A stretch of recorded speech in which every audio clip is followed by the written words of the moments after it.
What's your darkest secret that you're willing to share on Reddit? Once while I was deployed I left my weapon in a random bathroom for like 4 hours behind the toilet. I had food poisoning and was sheeting my guts out. It was loaded. It was a joint base. And anyone could have taken it. It would have been a huge issue and I likely would have lost a rank for it.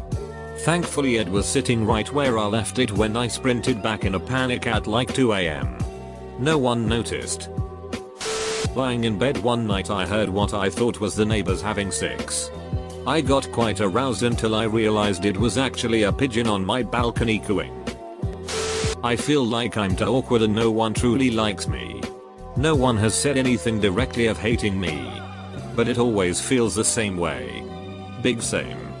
I always feel like my friends hang out with me because they feel bad or like they have to even though there's zero proof of it. I still play RuneScape. I am pretty sure I have moderate depression. I don't want to be fixed. I have nothing to be depressed about. I live in a nice neighborhood. I have a loving husband. 3 kids.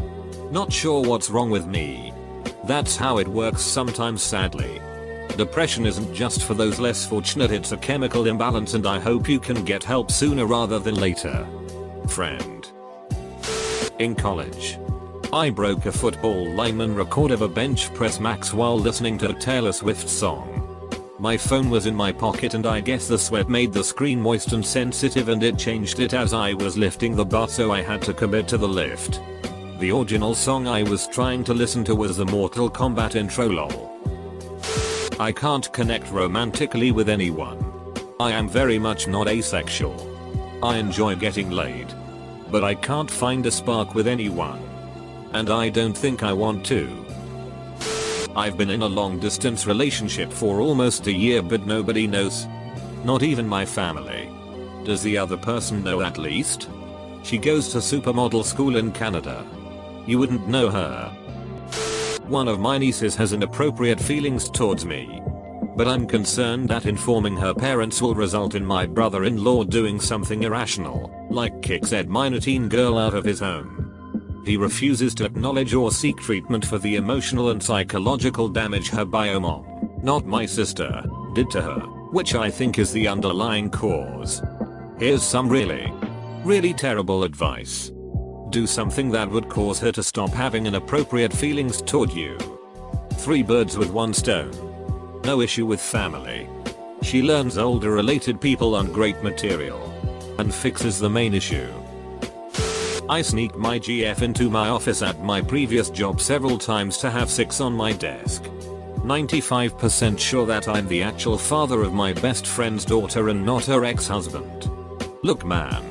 I'm not gonna say you are a bad person, but you are a bad person. Not my proudest move but it is what it is.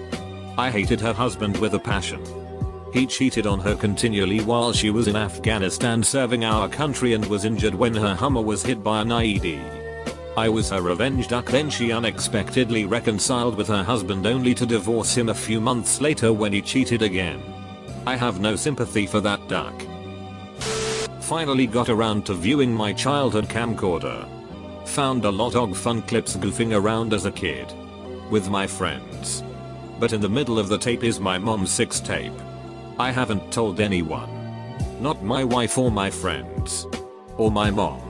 I really want to digitalize the tape but I can't bring myself to bring it to Pro. And he finds my mom's sex tape in there. I've tried to convert it myself but the camera is so old and broken that any device and plug I've tested just didn't work at all. Also I don't like scrolling past the 6 part. So now it sits in my desk. I confessed my feelings to someone over voicemail.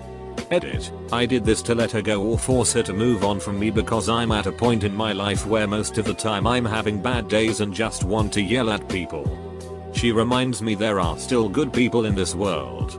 And I can't seem to resist contacting her. She doesn't give me the attention I want because I'm a sad, pathetic, clingy person that needs to be with someone like her to feel like I want to live again.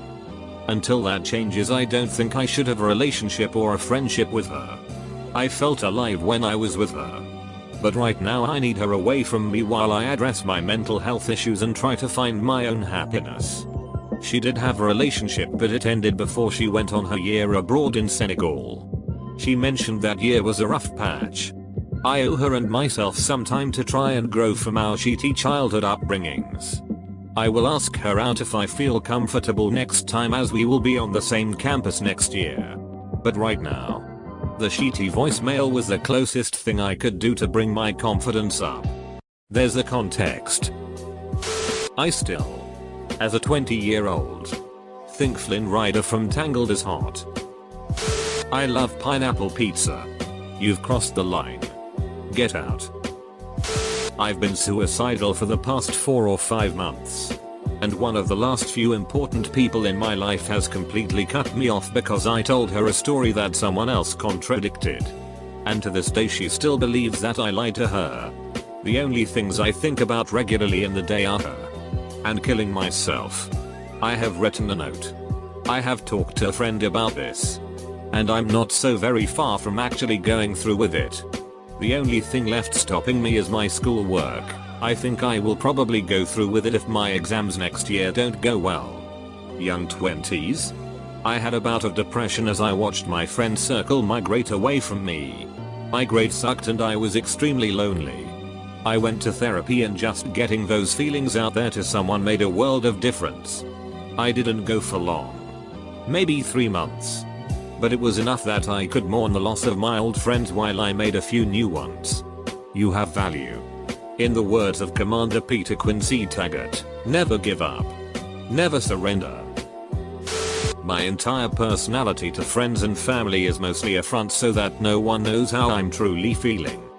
That I wouldn't ever heal myself, but that I also wouldn't be mad about something random happening to me. That I feel like I will be eternally alone forever, and that I'm so ugly no one will ever actually like me, so it's just kick after kick and the emotional gonads watching my siblings get married, great lives and family all do well. Sometimes I'm genuinely funny though, and at least I'll get to travel again this year, so I guess I got that going for me. My ex broke up with me in April of 2018. And I have thought about her literally every single day since then. Wow. That feels good to get off of my chest. I've really only talked about it with 2 close friends. But I have spared them the details. No matter what I do, I can't shake the thought of her.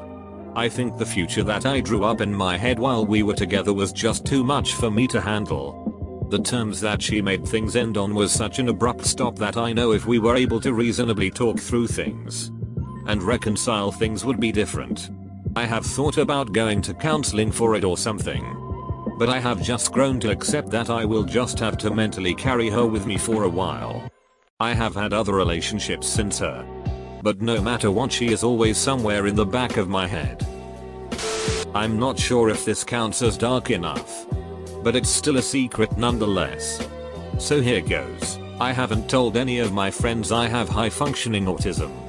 It's something that barely affects my day-to-day life.